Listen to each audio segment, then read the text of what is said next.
Well, after yesterday with the seafood I got, here's 2 kilos of Moreton Bay bugs. Have a look at them.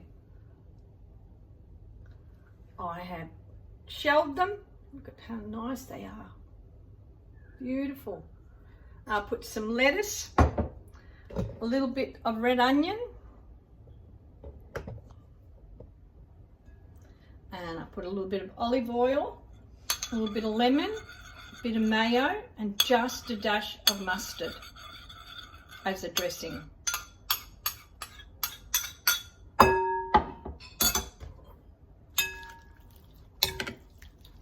Real easy. Doesn't need any seasoning. It's a really nice season, just as it is.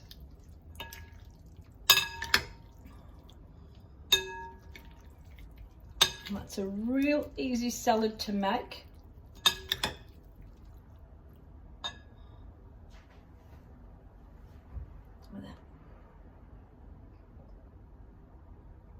Moreton Bay Bug Salad.